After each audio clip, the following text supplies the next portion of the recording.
ನರೇಗಾ ಯೋಜನೆಗೆ ಸಂಬಂಧಪಟ್ಟಂತೆ ಪಿಡಿಒಗಳ ಮೇಲೆ ಸೂಕ್ತ ಕ್ರಮಕ್ಕೆ ಒತ್ತಾಯಿಸಿ ರಾಯಚೂರು ಜಿಲ್ಲೆಯ ದೇವದುರ್ಗ ತಾಲೂಕಿನ ತಾಲೂಕ್ ಪಂಚಾಯತ್ ಮುಂದೆ ಕರ್ನಾಟಕ ಪ್ರಾಂತ್ಯ ಕೃಷಿ ಕೂಲಿ ಕಾರ್ಮಿಕರ ಸಂಘದ ಪ್ರತಿಭಟನೆ ಕೂಡ ನಡೆಸಿದ್ರು. ಇನ್ನು ನರೇಗಾ ಯೋಜನೆಯಡಿ ಕೆಲಸಕ್ಕಾಗಿ ಅರ್ಜಿಯನ್ನ ಸಲ್ಲಿಸಿದ್ರು. ಕೂಲಿ ಕಾರ್ಮಿಕರಿಗೆ ಸಕಾಲದಲ್ಲಿ ಕೆಲಸ ನೀಡದೆ ಎನ್ಎಂಆರ್ ಗಳನ್ನ ಪಿಡಿಒಗಳು ಝೀರೋ ಮಾಡಿದ್ದಾರೆ ಎಂದು ಪ್ರತಿಭಟನಾಕಾರರು ಆರೋಪಿಸಿದ್ದಾರೆ. ಇನ್ನು ಈ ಬಗ್ಗೆ ತಾಲೂಕ್ ಪಂಚಾಯತಿ ಅಧಿಕಾರಿಗಳ ಗಮನಕ್ಕೆ ತಂದ್ರೂ ಕೂಡ ಯಾವುದೇ ಪ್ರಯೋಜನವಾಗಿಲ್ಲ. ಆದ್ದರಿಂದ ತಪ್ಪಿತಸ್ಥರ ಮೇಲೆ ಸೂಕ್ತ ಕಾನೂನು ಕ್ರಮ ಜರುಗಿಸಬೇಕು ಹಾಗೂ ರಾಜ್ಯ ಮತ್ತು ಕೇಂದ್ರ ಸರ್ಕಾರಗಳ ಯೋಜನೆಯನ್ನ ಸಮರ್ಪಕವಾಗಿ ಜಾರಿ ಮಾಡಬೇಕು ಆಗ್ರಹವನ್ನ ಮಾಡಿದ್ರು.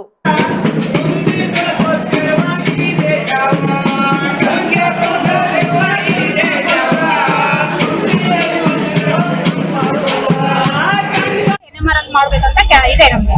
ಅದನ್ನು ಇಲ್ಲ ಇದನ್ನು ಇಲ್ಲ.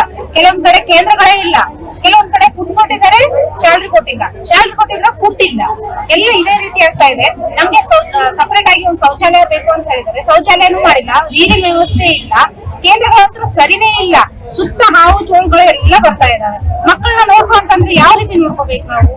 ನಮ್ಗಿರೋದು 2 ಕಣ್ಣು, 4 ಜನ ಇಬ್ರು ಇರ್ತೀವಿ, 4 ಕಣ್ಣು 10 ಜನ ನೋಡ್ಕೋಬಹುದು ಅಥವಾ 15 ಜನ ನೋಡ್ಕೋಬಹುದು. ಎಲ್ಲ ಮಕ್ಕಳಂತೂ ನೋಡ್ಕೊಳಕ್ ಆಗಲ್ಲ. ಅಟ್ಲೀಸ್ಟ್ ಕೇಂದ್ರ ಚೆನ್ನಾಗಿದ್ರೆ ನಾವು ಅದ್ರಲ್ಲಾದ್ರೂ ಸೇಫ್ಟಿ ಆಗಿರ್ತಾರೆ ಮಕ್ಕಳು ಅಂತ ನಮ್ಮ ತಾಲೂಕು ಬಂದು ನಮ್ ಜವಾಬ್ದಾರಿ ಮೇಲೆ ಬಿಟ್ಟು ಹೋಗ್ತಾರೆ. ಅವ್ರು ನೋಡ್ಕೋರು ನಾವು. ನಾಳೆ ಮಕ್ಕಳಿಗೆ ಏನಾದ್ರೂ ಹೆಚ್ಚು ಕಡಿಮೆ ಆದ್ರೆ ನಮ್ಮನ್ನ ಕೇಳ್ತಾರೆ, ಪಿಡಿಒ ನಮ್ಮನ್ನು ಹೊಣೆ ಮಾಡ್ತಾರೆ ನಾಳೆ. ಅದನ್ನ ಯಾರು ಕೇಳೋದೇ ಇಲ್ಲ. ಪಿಡಿಒ ಕೇಳಿದ್ರೆ ಆಯ್ತಮ್ಮ ನೋಡ್ಕೋತೀವಿ, ಅದು ಮಾಡ್ತೀವಿ, ಇದು ಮಾಡ್ತೀವಿ ಅಂತ ಬರೀ ಆಶ್ವಾಸನೆ ಕೊಟ್ಟು ಹೋಗ್ತಾರೆ ಹೊತ್ತು ನಮ್ ಕೆಲ್ಸಗಳು ಯಾವ್ದು ನಡೀತಾ ಇಲ್ಲ. ಅದನ್ನ ದಯವಿಟ್ಟು ನಿಮ್ಮ ಹತ್ರನೇ ಹೇಳ್ತಾ ಇದೀವಿ ನಾವು. ಅದನ್ನ ನಮ್ಗೆ ಏನಾದ್ರೂ ಒಂದ್ ನ್ಯಾಯ ಕೊಡ್ಸಿ ಅಂತ ಹೇಳ್ಬಿಟ್ಟು ಏನಾದ್ರೂ ಕೇಳ್ತಾ ಇದ್ರೆ ಜಸ್ಟ್ ಆಯ್ತಮ್ಮ ನಿಮ್ ಜಾಬ್ ಕಾರ್ಡ್ 3 ತಿಂಗಳು ಹಾಕ್ತಿವಿ, ನಿಮ್ ಕೆಲಸ ಬಿಡಿಸ್ತೀವಿ ಅಂತ ಹೇಳ್ತಾರೆ ಅಷ್ಟೇ. ಈಗ ಒಂದೊಂದು ವರ್ಷ ಮಾಡಿದವ್ರು ನಾವು ಯಾವ ರೀತಿ ಬದುಕ್ಬೇಕು? ಇವಾಗ ಇದನ್ನೇ ನಂಬ್ಕೊಂಡಿದೀವಿ ನಾವು. ಇದನ್ ಬಿಟ್ಟು ಬೇರೆ ಕೆಲಸವೇ ಏನಿಲ್ಲ. ಅವ್ರು 3 ತಿಂಗಳು ಅಂತ ಜಾಬ್ ಕಾರ್ಡ್ ಅಲ್ಲಿ 3 ತಿಂಗಳು ಹಾಕ್ಬಿಟ್ಟು ನಾವಿಲ್ಲಿ ಬಿಡಿಸ್ಬೇಕಿತ್ತಲ್ಲ ನಮ್ ಕೆಲಸ. ಅವರೇ ಇಟ್ಕೊಂಡಿದ್ದಾರೆ, ಅವರೇ ಮುಂದೆ ಮಾಡ್ರಮ್ಮ ಅಂತ ಹೇಳಿ ಎಲ್ಲ ಹೇಳ್ತಾ ಇದಾರೆ. ನಮ್ಗೆ ಯಾವ್ದು ವ್ಯವಸ್ಥೆನೇ ಇಲ್ಲ ಸರಿಯಾಗಿ. ನಮ್ಗೆ ವ್ಯವಸ್ಥೆ ಮಾಡಿ ಕೊಡ್ರಿ ಅಂತ ಹೇಳ್ತಾ ಇರೋದು. ಈ ಮಕ್ಕಳ ತಾಲೂಕು ಬಂದ್ಬಿಟ್ಟು ಹೋಗ್ತಾರೆ, ನೀರಿನ ವ್ಯವಸ್ಥೆ ಇಲ್ಲ, ಶೌಚಾಲಯ ಇಲ್ಲ, ಫ್ಯಾನ್ ಇಲ್ಲ, ಕರೆಂಟ್ ಇಲ್ಲ, ಏನು ಇಲ್ಲ. ಮಕ್ಕಳ ಸಂಖ್ಯೆ ಇದ್ರೆ ಜಾಸ್ತಿ ಇದೆ. ಒಂದೊಂದು ಕೇಂದ್ರದಲ್ಲಿ 20-25 ಮಕ್ಕಳು ಇದ್ದಾರೆ. ಅವ್ರನ್ನ ಯಾವ ರೀತಿ ನೋಡ್ಕೋಬೇಕು ನಾವು? ಫುಡ್ ಕೊಟ್ಟಿದ್ರೆ ಗ್ಯಾಸ್ ಇಲ್ಲ, ಅಡಿಗೆ ಯಾವ್ದ್ರ ಮೇಲೆ ಮಾಡ್ಕೋಬೇಕು ನಾವು? ಬಿಸಿ ಬಿಸಿ ನಮ್ಗೆ 3 ಟೈಮ್ ಬಿಸಿ ಬಿಸಿ ಮಾಡ್ಬೇಕಂತ ಇದ್ದಾರೆ. ಬಿಸಿ ಬಿಸಿ ಅಂದ್ರೆ ಯಾವ್ದೆಲ್ಲ ಕೊಡಕ್ಕೆ ಇಲ್ಲ, 1 ಟೈಮ್ ಕೊಡಕ್ಕೆ ಇಲ್ಲ. ಕೆಲವೊಂದ್ ಕಡೆ ಹಾಲಿದೆ, ಹಾಲು ಕೊಡ್ಬೇಕಂತ ಹೇಳಿ ಕರ್ನಾಟಕ ಪ್ರಾಂತ ಕೃಷಿ ಕೂಲಿಕಾರ ಸಂಘಟನೆಯಿಂದ ಇವತ್ತು ಇಡೀ 14 ಪಂಚಾಯತಿಯಲ್ಲಿ ಕೂಲಿಕಾರ ಕೆಲಸ ಕೊಟ್ಟಿಲ್ಲ, ಮತ್ತೆ ಅವ್ರಿಗೆ ಕೆಲಸ ಮಾಡಿದಲ್ಲಿ ಕೆಲವರಿಗೆ ಪೇಮೆಂಟ್ ಕೂಡ ಹಾಕಿಲ್ಲ.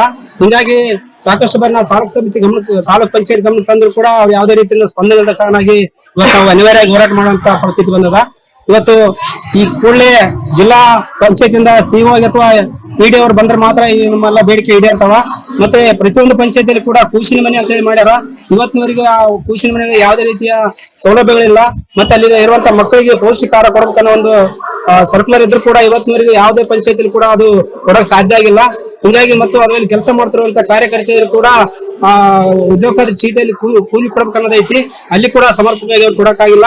ಹಿಂಗಾಗಿ ಅದು ನಿರ್ವಹಣೆ ಮಾಡೋದು ಕೂಡ ತುಂಬಾ ಕಷ್ಟ ಆಗ್ಯದ. ಹಂಗಾಗಿ ಇವತ್ತು ಜಿಲ್ಲಾ ಪಂಚಾಯತ್ ಬಂದ ಎಲ್ಲ ಒಂದು ಸಮಸ್ಯೆಗಳು ಮತ್ತು ಬೇಡಿಕೆಗಳಿಗೆ ಸ್ಪಂದಿಸಿದ ಮಾತ್ರ ನಮ್ಮ ಹೋರಾಟ ನಿಂತಕ್ಕೆ ಸಾಧ್ಯ ಆಗ್ತದ.